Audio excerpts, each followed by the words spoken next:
Welcome to OAC Vancouver's podcast. Thank you for tuning in. We believe that Jesus is needed and relevant for people in Vancouver today. The message of God's love and promise of wholeness was destined to be experienced within a faith community that worships, studies scripture, and prays together. We warmly welcome you to journey with us towards greater connection, purpose, and peace. We'll be sharing our recorded services and conversations with health and wellness experts. Enjoy. Hi, and welcome to the OAC Vancouver podcast. This is the first in of our series to get to know our church members.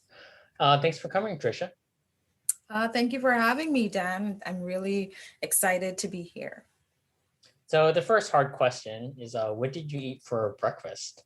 Oh man, didn't eat. I had a smoothie actually. So it's a berry smoothie with almond milk and protein powder. Is that what you usually eat daily, or is it change? I would say that I normally don't have breakfast, but I'm trying to get into a better lifestyle of, eating breakfast in the morning so that I'm not extremely hungry come lunchtime and dinner time, so I can eat less at that time. So I'm trying to be more mindful with my eating. What profession do you work in? Yeah, I am a registered clinical counselor. I own my own private practice. It's called Metamorphose Counseling, and I counsel clients in BC, actually across BC because it's virtual. How long have you been doing that for? Yeah, sure. I opened my private practice in 2018, January 2018, actually. Yeah, it's been 3 years and some months now. I assume pre-pandemic you were seeing patients in person. I was seeing patients in person, and it was going really well in Vancouver, in Burnaby, and some virtual at that time as well. Some people liked the idea of having flexibility and such. How do you think, because I think one of the things the pandemic has done is force a lot of industries into things which may not have been acceptable. Mm-hmm. Like, I'm pretty sure if you told all your clients, I'm doing the Zoom meetings only. Mm-hmm. Are you fully remote? Fully online still, yeah. And I am getting some clients who are saying, oh, I really need to meet in person. So yeah, so I'm getting 1 or 2 clients here or there who want to do the in-person or want to do both, either in person and remote from time to time. So it's only started within the last month or so. So figuring out what that's going to look like as we transition back into somewhat sense of being able to see each other again and interact and such. How's your experience been doing this online now? Is it better, worse, different? I would say just different, because counselors would say in-person counseling is always the best. Why? Because we can get all of the different ways of communicating. We get all the nonverbals, right? We can see your feet, we can see your face, we can see your upper body. And all of that gives us information when we're talking to you. So not just what you say. And sometimes we miss that in even video sessions because we only see from sort of your shoulders up, right? So we lose some of that nonverbal conversation that's happening. So that's just the downside, right? But I would say what it has been good is that people have sort of been forced to give you more information when they're talking because they're compensating for what you can't see or what's, what you're not getting from them. So I find that people will overshare a little bit what's going on for them, and because that sense of feeling that they need to give you more information. Is mental health something that you always wanted to get into, or how did you find your way there? Good question. So I've always wanted to help people. So purpose in life was always, servant first, giving of myself to others, seeing others in need and wanting to help. So that's sort of my heart. But I didn't always want to be a counselor. So how did I want to help? When I was a child, I wanted to be a pediatrician. So I wanted to be a doctor, and pursued that for a bit, right? Got into Northern Caribbean University in Jamaica for a biology degree. We didn't stay there very long. I think it was only like a week or two, and then moved to Canada when I was 19, and got into the university, York University in Toronto, but they didn't accept me for biology, which is what I wanted. I got into York University. I don't remember if it was undecided or they suggested other options and I chose another option, but my heart was still on doing biology because I wanted to be a doctor. And I remember doing my first year in this other, decided field or undecided field. And with the intention of switching over to biology, and found that to be really challenging. It was a very difficult transition. I found it an existential crisis, if you want to call it that. It was very difficult for me. And I remember sort of meeting with advisors at that time at York University, talking about it, recognizing how challenging, the sciences, the science subjects were in university, and basically what professors would tell students at the beginning of each science class, like biology, earth science, and, chemistry and physics and calculus specifically, 50% of you will not be in this class after the midterm. So it's sort of like a scare tactic that they use, but it's true. Like after the midterm, you will basically see half of the class is gone. And I'm generally a person who doesn't give up very easily. I push through, I'm very determined. So even after the midterm, and I did poorly, when I say poorly, very bad, D's in all the science subjects. And I was like, no, I'm going to stick it through. I'm going to get all the study strategies that I've always had, and I'm going to, ace the final exam. And it didn't work out. And I was crushed after my first semester of trying to transition into the science program or biology program. And that was sort of my existential crisis, because now the thing that I've always wanted to do is not in reach. And I have to face this idea of switching and changing and doing something different. And that's when I sought help, and I went to see an advisor at the school and spoke about this. And they were very helpful. They were, empathetic and all of that. Didn't like hearing the idea of, maybe trying something different. But I recognized that I can't stay stuck, not doing anything or going down the path of bad grades. So they looked over my transcripts and all of that and recognized that psychology was one of the subjects I was doing very well in, because it's one of the, I guess, elective courses. And they said, wow, doing really well in this subject. Why not, take some more subjects, in this subject area? And I was like, well, I can try it. There's nothing wrong with trying it. So I decided that I would take 2 more courses in the psychology field. And surprisingly, at the time, I was really loving it. I really enjoyed it. And it was fascinating for me because I recognized that this is still helping people, just not doing a physical body sort of healing or health, but it had more to do with the mind. It had to do with personalities, things that you can't necessarily see and touch. And the complexities of that was very exciting for me. I was very drawn to it, and it made me want to know more about it. So you could say I switched my major to psychology, if you want to call it that, or I primarily decided now what I wanted to do based on that. And I graduated from York University with a psychology degree, and then moved to BC to do a master's in counseling psychology at Adler University. And that's how I became a counselor. Yeah. I know the discussions are still happening about, um, the issues affecting people of color in North America. Mhm. While you're going through your program, did you see particular things which made it different for somebody as yourself entering the program?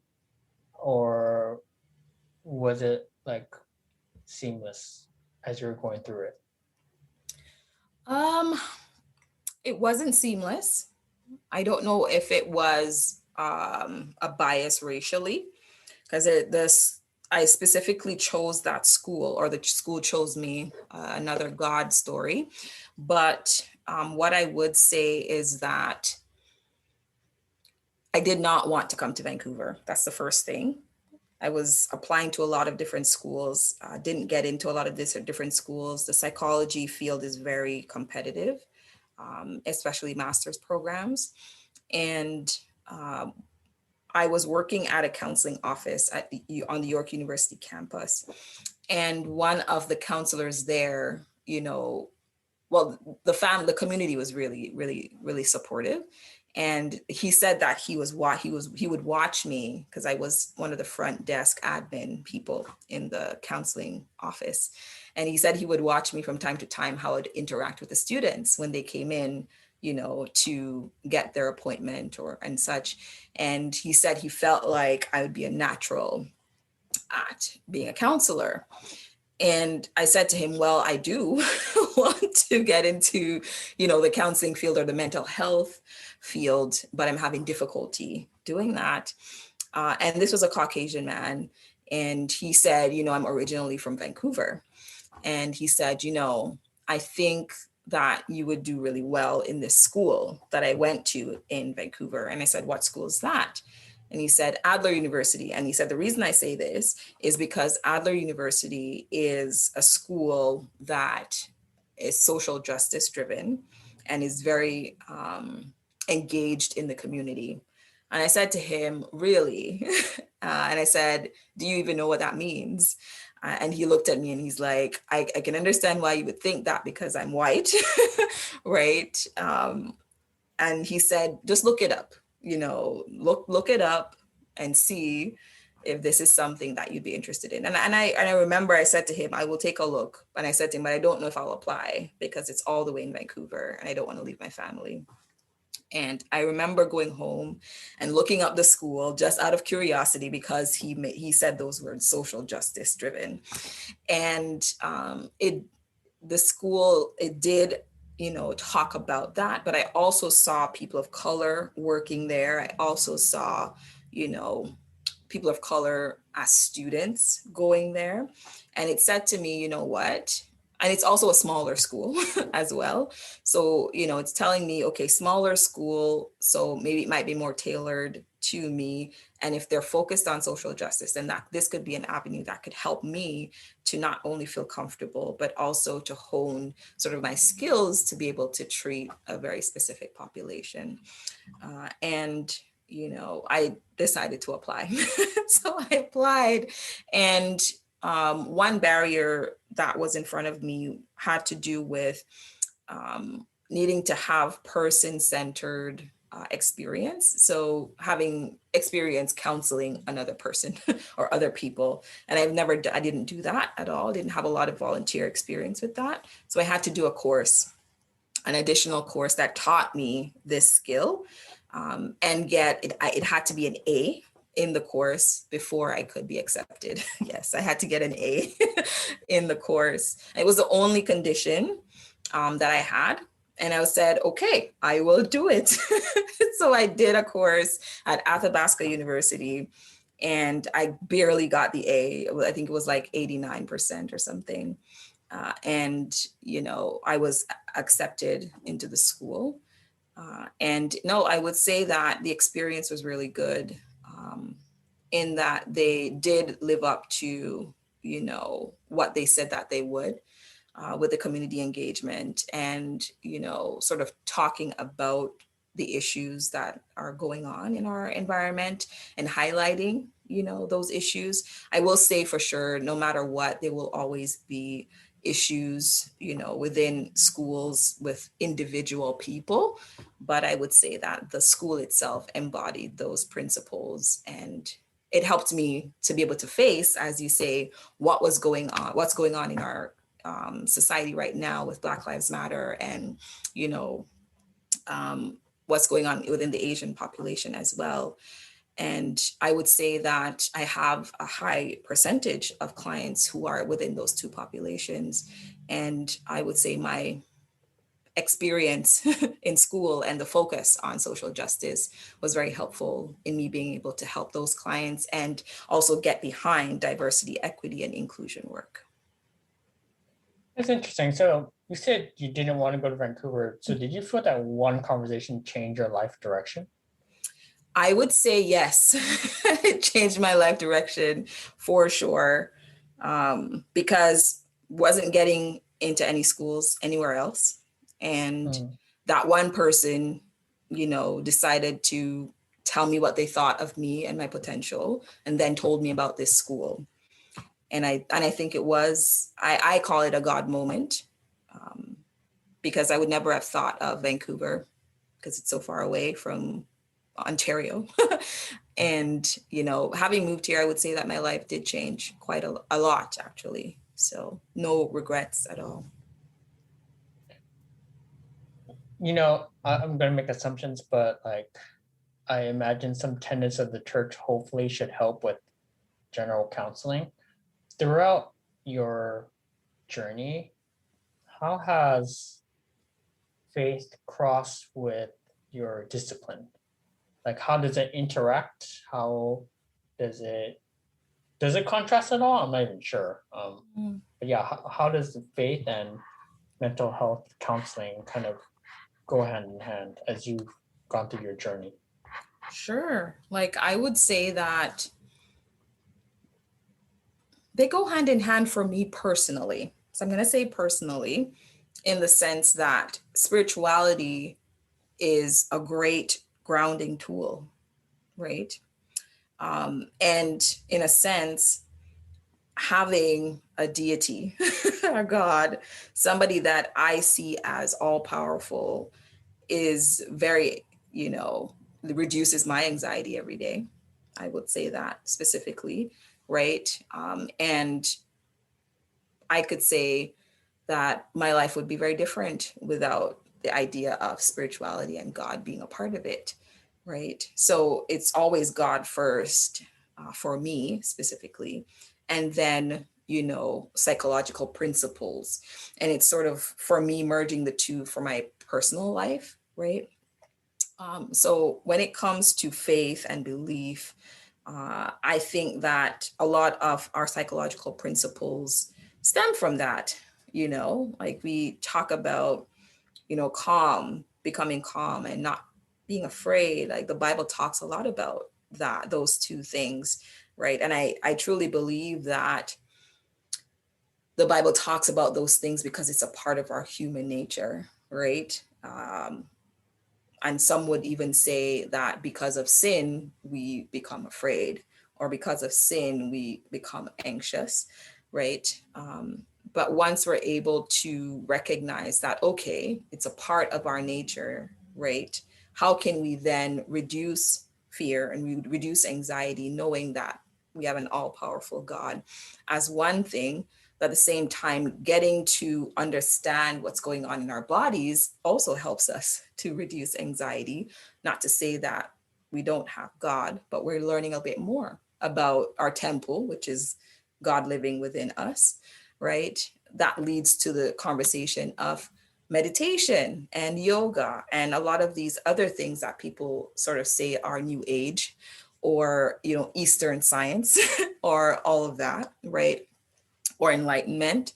But it's really, again, getting a better understanding of your spiritual walk with God and thinking about what is meditation really. It's just being present and being in the now, not being afraid of the past or being so anxious about the future.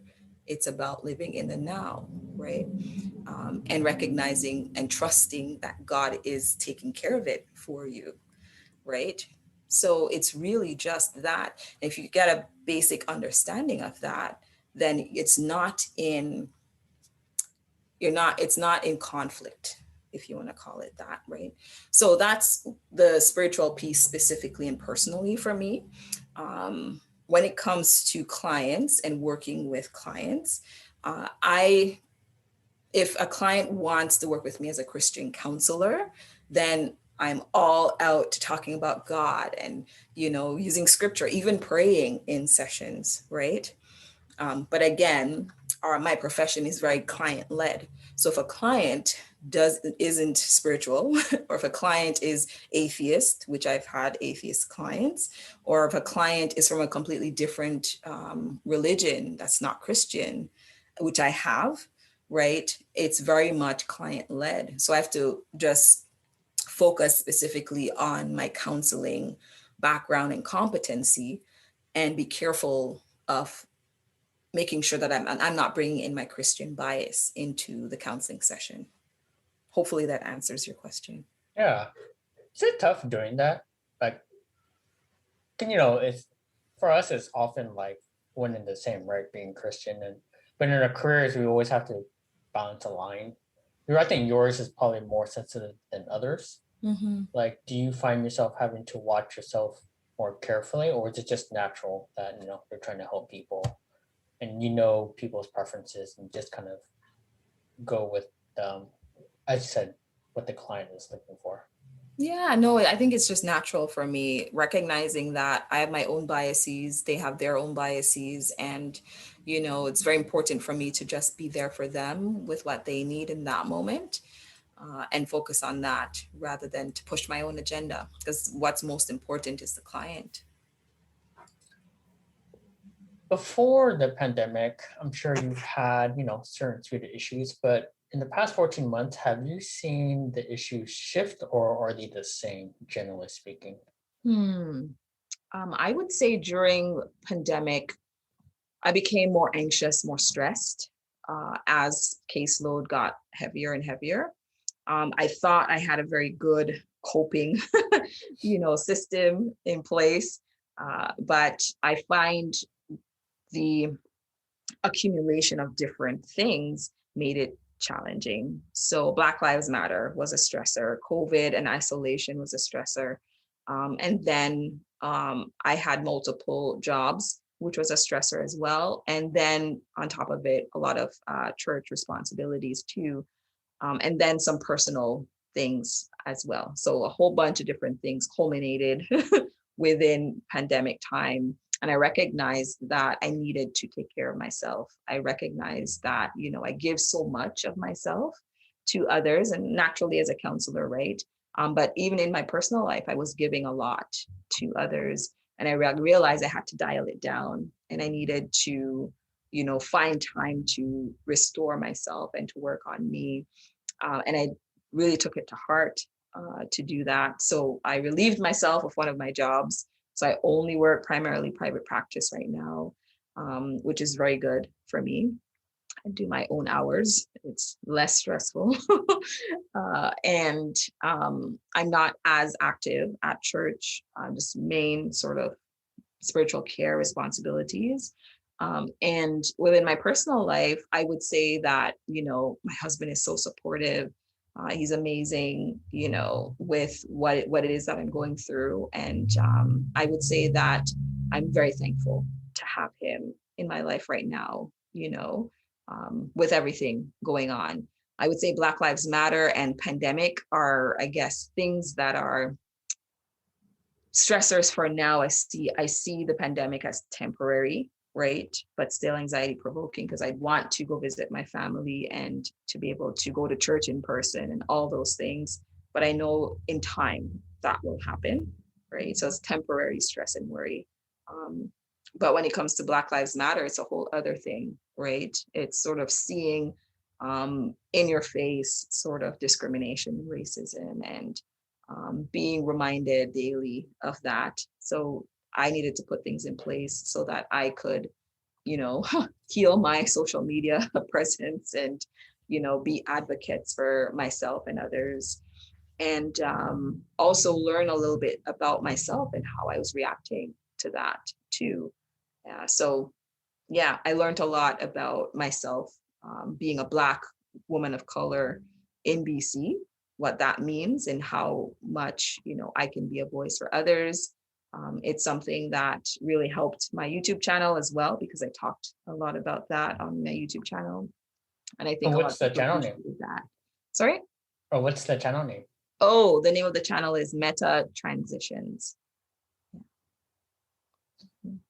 So one of the things is like, obviously after a big event, everybody is talking about Black Lives Matter. But then the problem is, all things, as time wanes on, conversations change. Yeah. Do you feel the conversation is still forefront, or has it been slowly drifting away?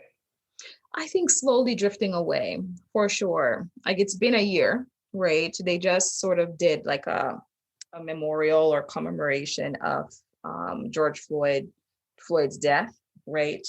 And I think the trial also happened. So in a sense, people felt very conflicted about the trial itself. But at the same time, it's within our community, it's sort of generally accepted that this is just a moment in time that everybody else realized, but we always knew was happening, right? So for us, it's not a huge thing that, like for other people, because this is something that has always been common knowledge that is something that's happening. So I think that for us, we're still vigilant in our daily lives. We're still sort of, it's still sort of something that's on our mind. It's not something that goes away. But I think for a lot of other people who don't have to face some of these challenges, or are privileged not to be able to face these challenges, it could be easily forgotten. Yeah. Does Adventism run in your family? Yes, I would say that I'm a baby Adventist. I was Adventist from the womb. So my dad's parents, grandmother was Adventist. My dad and his family grew up Adventist, and then we grew up Adventist. My mom's family were not Adventist or Catholic and Church of God, and then my mom became Adventist with my dad, and we're Adventist. Yeah. How's the experience of going to church in Jamaica? Very, very traditional. Singing lots of hymns. I would say that very formal, dressing, and Pathfinder Club and was a big thing. I actually love Pathfinder Club. It's what got me into my outdoorsy, spirit. I still love the outdoors now because of that. I would say community was really important back then. I got a lot of my community from church, because I went to a church school as well. I went to a private school that was Adventist. So a lot of my friends were Adventist. I was surrounded by the Adventist community a lot, sheltered very much, actually. And yeah, I would say that a lot of my foundational principles, I got from the church back then. But I would also say what comes with sort of traditional Adventism is sort of sheltered judgment, and a lot of ritualistic tendencies, where, you have to do Adventism a very specific way, or you're judged, right? And it was the only way that I knew how to do Adventism, even though, I guess I was always sort of an independent spirit. But I'm also, even though I'm an independent spirit, I'm very compliant, which can sometimes be in opposition. But yeah, I chose to be a good Adventist, if you want to call it that, in quotation marks, a good Adventist, because it was the way to go. It was what was considered the right thing within my community back then, and I was praised and applauded for it, right? But once you make a mistake, you're chastised and judged for that mistake, which is not the good piece of it, in a sense. So yeah. I think that's an interesting point you mentioned about judgment, right? Because the church is supposed to be a loving body, but depending on some of the informal rules, which are not announced, we all get kind of judged on that. How did you deal with that? I left the church. So a true story. So let's see. Something happened in my family, very personal, which I won't share. But what I will say is that our family was sort of exiled, if you want to call it that, from the church community. We were talked about in a very negative way. And I just didn't want to be a part of the community anymore. So I think 17, 18, I sort of decided not to go to church. My parents didn't really force me because they didn't feel welcomed either, even though they were like elders and, church clerk. And so it was pretty high positions at that time. Hierarchy was very important in the church structure. So they didn't feel like going to church either because of what was going on. And it took, I think it was about a year or so, because I even, at the time, I graduated high school and I needed to do some extra courses before going to university. And I'd gotten my first job at a bank. So it was a whole bunch of different transitions happening all at the same time. So my parents allowed me to go and live with a friend in the city area so I could access my work easily. And so it was around that time. For a year, I didn't go to church. I was like, I'm going to see what this worldly life was all about. And I didn't do a lot of bad things because it just wasn't in my nature. But I was exposed to a few things that was very unexpected for me, because again, lived in a very sheltered life. Adventist schools, went to Adventist church. Everybody I knew were Adventists, if you want to call it that. So exposed to a lot of things that I never would have dreamed of. And then, sort of, you could say eye-opening. And I chose to go back to church because I was just like, this life is not for me. When I made that decision to go back, it was a decision for me to go back, and it wasn't for other people. And that was so important to me, because I recognized that before, the reason why it was easy for me to leave was because I was there for them, or I was there for the community, right? I wasn't there because I wanted a personal relationship with Jesus, or I wanted to, be at church, right? And it really did take that year for me to reflect and be exposed to this other alternative, and then to make a conscious decision to go back. I actually got rebaptized. My whole family came back with me and got rebaptized as well. And it was a wonderful experience. We changed churches. We didn't go back to that other church back then. And, I would say my spiritual life got better after that because of that personal decision that I made. People who go through adverse experiences in church, I only think of two outcomes. They leave the church forever and they'll come back, or they come back stronger. Would you say that was the case? Yeah, I would definitely say came back stronger, because, and not to say that I've never had adverse experiences after that. I sure have. But because of that personal decision, I decided to, no matter what, I'm still choosing Jesus over everybody else. So that became my mantra, in a sense. Like, Jesus is constant and everybody else is temporary. So this church shall be unnamed, but I was visiting a church in the Bay Area once, and then person was jesting, but was basically saying it was a guest preacher, and basically was calling out church members for flaws in front of everybody in the sermon, and I'm kind of like, oh my God, this is awkward. Why am I here?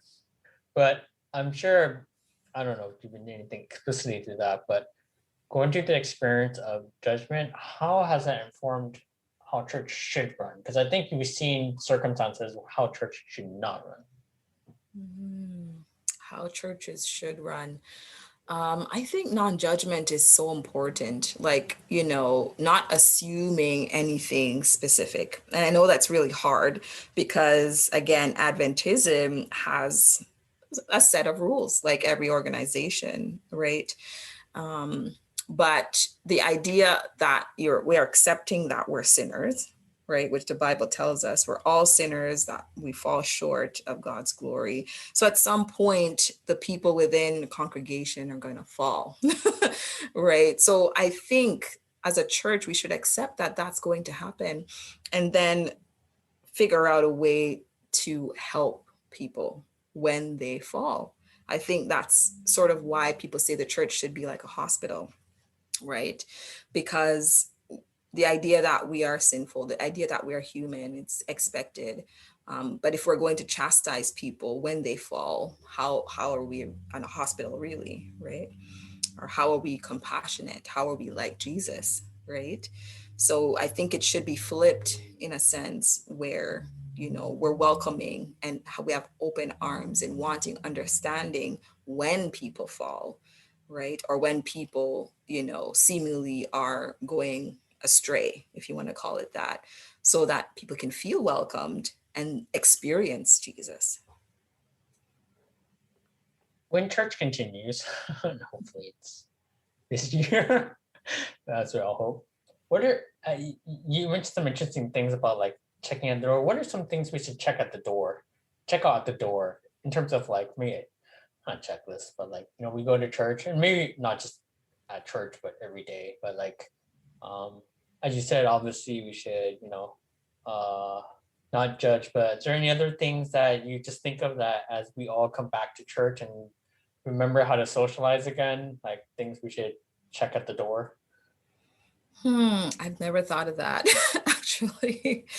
But things we should check at the door. Self-centeredness, I would say, would be one thing. Like, we're all imperfect, and, we all make mistakes, and remembering that it's not only about us, like there are other people who, need some love and attention too. So I'd say that could be a big one. Check yourself, I would say another thing would be biases. Like we all have our biases, right? We all have the things about us that we use to judge other people. And if we do that self-reflective work to gain a better understanding of what our biases are, then it might help us to love others, more, and recognize our imperfection, right? Yeah. In terms of, you kind of mentioned, I've always been curious about this. Like I always think mental health professionals have a tough day, because at the end of the day, who talks to the mental health professional about everything they've listened to? And I'm sure you talk to God about that, but like, how do you decompress after, I'm sure you have many heavy days because that's part of your profession. Mm-hmm. Yeah, career. definitely. So there's 3 options, right? 2 are highly recommended by the counseling profession, which is definitely self-care routine, right? Having something that you do that's going to be relaxing for you, that helps you to externalize from, as you say, decompress from the day. But another highly recommended one is having a supervisor. So having another mental health professional that you go to get counseling, you want to call it that. It's not really counseling. It's more, again, being able to talk about really hard clients, and getting tips as to how to approach those clients. And what's very popular right now is peer supervision, where a group of counselors will come together and share, clients and talk about their lives and stuff like that. It's really helpful. So group supervision, personal supervision, and decompressing with a coping system or way of decompressing after the day.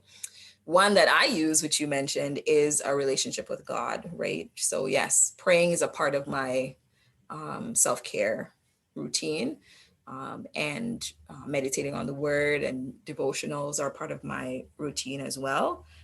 And I share every day on my Instagram scriptures and verses and sayings and stuff like that. So it's a part of my routine for sure. And I would say also my husband is very supportive. Like, yes, I can't talk to him about clients necessarily, but I can sort of talk to him about how I'm feeling about the day and, stuff like that. And he's very supportive as well. Mm-hmm. Yeah, I think that's pretty good advice for all of us with the self-care, because during the pandemic, I think all of us have been all kind of, I don't know, out of sync. Mm-hmm. And as this has prolonged, I think a lot of us have forgotten that. Yeah. In terms of kind of the mental health issues you've seen, not being specific to any clients, have you seen a commonality of issues people are facing during the pandemic? High anxiety for sure comes. Everybody is a bit anxious right now, uncertainty, all of that. I would say other things would sort of be relational issues. People are having difficulty with their partners. Also, racial disparity is a huge issue right now too, because it's been highlighted over the last year or so. Individuals in interracial relationships are seeking counseling to gain a better understanding of that in their relationship. People who, have never sought counseling before. So I think reduced stigma around mental health is huge right now too. So we're getting a lot of people who have never been to counseling, entering counseling now, which is a big deal, I think. So that's basically what I'm seeing. High anxiety, high relational, interpersonal skills needing to happen, and interracial marriage, relational issues. And that's sort of what I'm seeing right now. Yeah. Are there any hobbies that people don't know about that you have? Hobbies,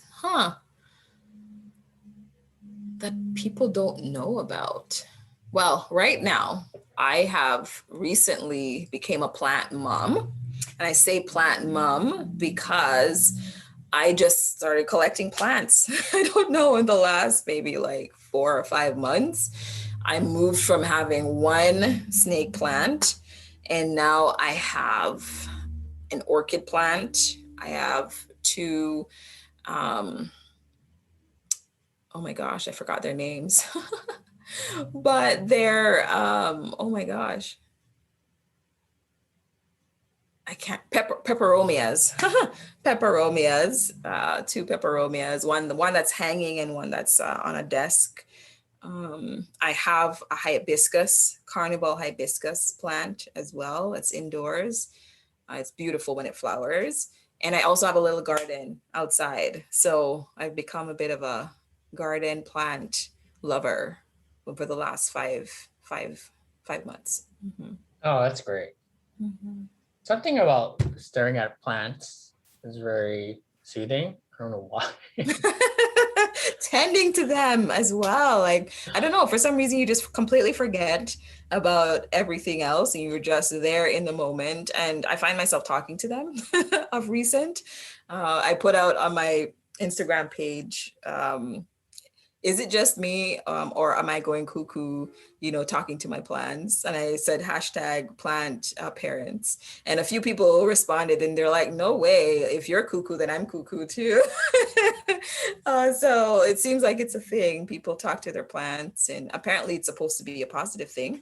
If you're saying positive things to the plant, it's, responds positively. So. Well, thanks for your time. This has been very illuminating. Oh, thank you for having me. I really appreciated the conversation. Thank you for listening to OAC Vancouver's podcast. Learn more at oacvancouver.ca. If you're in Vancouver, join us for worship Saturdays at 11 a.m. at 5350 Bailey Street. If you enjoyed today's episode, please rate, review, and subscribe. God bless you and have a wonderful day.